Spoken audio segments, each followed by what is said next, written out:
Hello everyone, and welcome to this week's episode. I am going to dive straight in. So, something that I wanted to speak to today that's kind of been fresh on my mind is mum guilt, and specifically mum guilt when it comes to doing things for ourselves as mothers, prioritizing ourselves, going out, going to an event, going to the gym, whatever it may be, because we can feel mum guilt and experience it for various different reasons.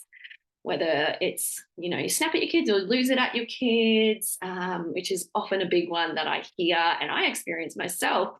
But today I wanted to just focus on, because it's something that, and I'll speak to, is something that happened to me more recently, was when I went out the other night, and my son was not really happy about it, and it kind of brought up some of those niggling mum guilt feelings. So it's something that we all experience, mum guilt. It's totally normal. So let's just preface it with saying that we all experience mum guilt at some point or another. We're human. We have emotions, but this one's a big one, and I think often it can then stop mothers from prioritizing themselves, from doing things that are going to fill up their cup, that are going to nourish themselves. It's going to support their nervous system, their mental health, their physical health, mind, body, soul, all the things, which isn't great, because we need to look after ourselves. We need to support ourselves.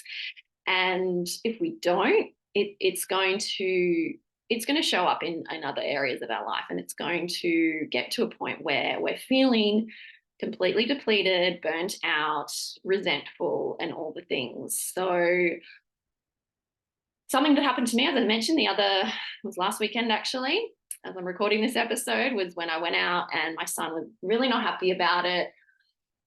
But I still went out because I know how important. I very rarely go out, especially at night time, because, mums, you can relate. 7, 8 o'clock at night, I'm pretty much, put a fork in me, I'm done. So to go out at night time is a pretty big deal for me. So it's something I planned. I planned it for my birthday. I wanted to go. It was important to me. My son wasn't happy about it, and that's fine. He was allowed to be unhappy about it.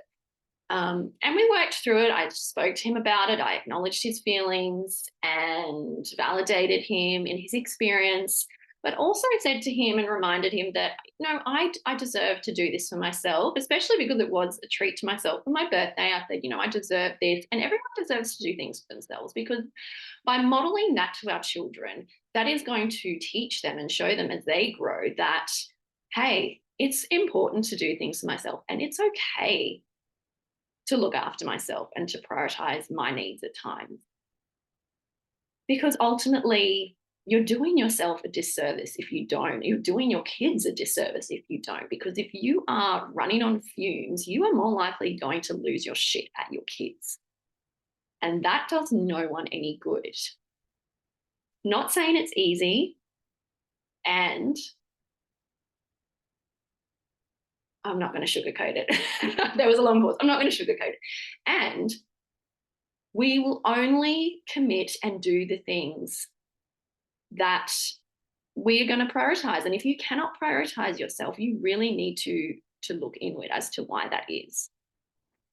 And that's not to say it's going to be a walk in the park, because we are conditioned, and as mothers, as society tells us, that, if you're not with your kids all the time, if you're not having a fabulous time all the time, wanting to be around your kids, then maybe there's something wrong with you, or maybe you're a bad mum. And we internalize all this messaging throughout our lives. And when we become mothers, it can be hard to leave our kids, of course, especially when they're younger.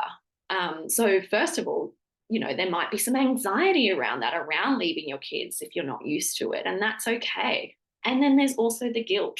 Maybe I shouldn't. Maybe I should be doing this. Maybe and what does that mean? Like, we make meaning of it. Am I a bad mum if I want to actually be away from my kids?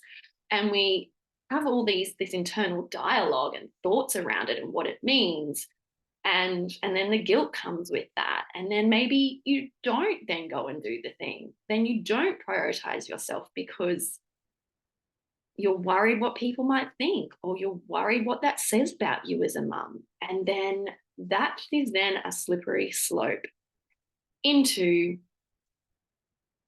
feeling depleted, into being completely burnt out, into feeling resentment towards your kids or even your partner. And that is not a path, not a journey you want to go down. And look, I have been there too. I have felt resentment. I have felt, completely burnt out and stressed because I have not looked after myself, because I've kept putting myself at the bottom of the list. It doesn't happen much anymore because I know what the end result is going to be if I just continue on that road. And to me, it's not worth it. It's not worth it to then feel shitty all the time about myself, to feel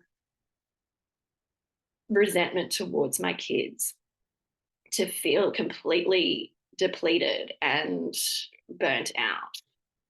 And there are, of course, other contributing factors and things that can make us feel that way, and then that can cause us to feel burnt out. But a big one is the fact that we're not nourishing our bodies, whether it's with the foods that are going to fuel us, whether it's exercising and moving your body, whether it's what you're consuming through the news and social media, what you're doing to support your nervous system. Are you asking for help? And that's a big one, and one that I have struggled with and still do over the years.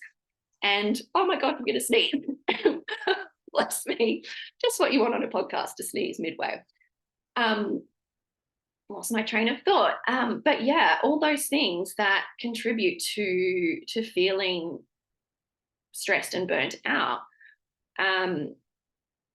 That's what I was saying around asking for help, because we do also need community around us. And that is something that is still hard for me. Yes, I've got people I can turn to and can call on for emotional support, but practical support is quite a big one for me that I do struggle with and that I don't have a lot around me.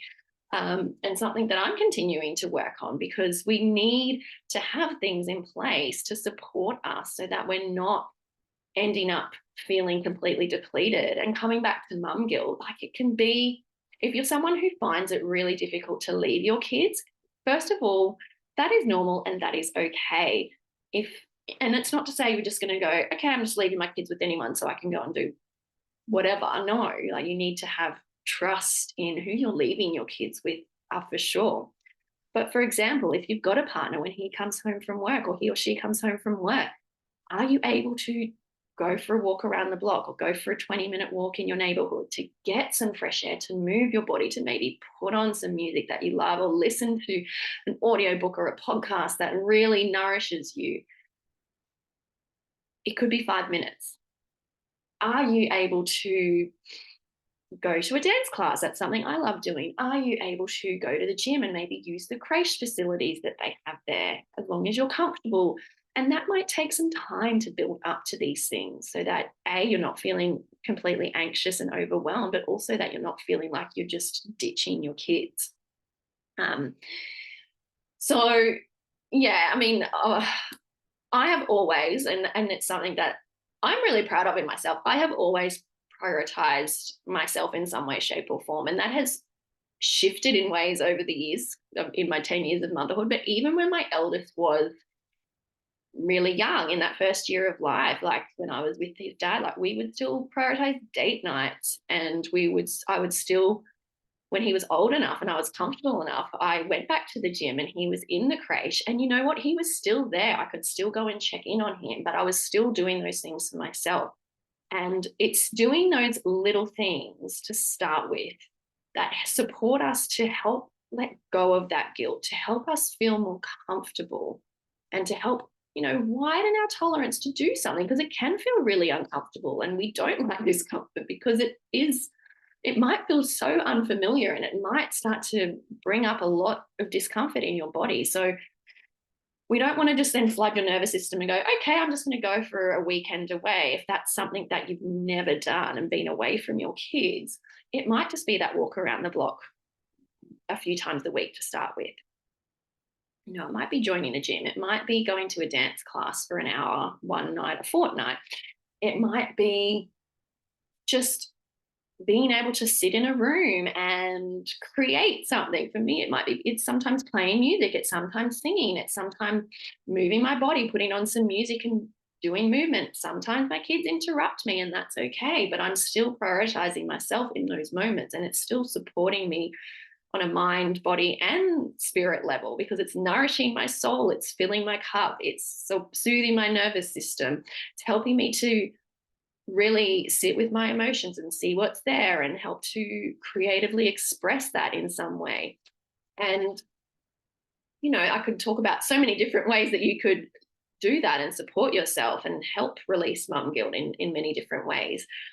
But I guess the point of today was just to highlight that it's totally normal to feel mum guilt, especially when it comes to leaving your kids and doing things for yourself that don't involve your kids or even your partner. Um, so knowing that it's normal, knowing that if it's something that maybe you start to avoid and now you're starting to get into that feeling of maybe resentment or just feeling really burnt out because you can't even remember the last time you did anything for yourself, then where can you start off small? Like, become curious and ask yourself this question: where can I start off small and do something 3 times a week? That's for 5 or 10 minutes. That is going to give me space for myself, but it's not going to make me feel completely overwhelmed and like I'm completely leaving my kids or ditching my kids or whatever feelings come up. And if they do come up, how can you sit with them? How can you feel into them? Be okay with them, and not let them become this like crippling, well, not let them cripple you basically and feel stuck in that emotion, because when we become stuck, that is when it can actually become really problematic. So we need to be able to release those emotions to be able to feel more flow and be more free within our bodies. And if you need to call in support, how can you? Who can you call on? Is it a creche that you might be able to go to? Is it a mum? Is it a friend? Or if you're just needing someone to vent to or to talk to about this, maybe it's a therapist or a coach or some sort of mentor. That is also so important, because we shouldn't be doing any of this alone. So I just wanted to speak into that today and speak about some of my own experiences, especially more recently. And also, no, your kids, they don't have to like the fact that you're going out. That is okay. They are allowed to also feel their own feelings and express them. And, where can you acknowledge that within your kids? Where can you say to them, yeah, I hear you. Like, you don't like it when mummy goes and does this. That makes sense. And you know what? Mummy does deserve to have some time to herself. And that's really important to me. And you know what? I think when you're older, sometimes you'll need to have some space to yourself as well. We all do. And that's pretty much what I said to my son in roundabout words. And then, we had a bit more of a dialogue about it. But know that your kids, they're allowed to feel disappointed. They're allowed to not like that you're going out. And it doesn't make you a bad mum. It makes you a human, makes you a woman who has needs, who needs to look after her mental health, who needs to nourish her body, who needs to just be with herself sometimes. So remember that, and remember that you do deserve to have space to yourself. You do deserve to do nice things for yourself. And modeling that to our kids is such a great lesson for them as well. So I'm going to leave it at that for today. And I would love to hear any of your takeaways, whether it's something that you maybe struggle with doing things for yourself and experiencing the mum guilt, or anything else that resonated you in this episode. Let me know, and I look forward to speaking to you all next week.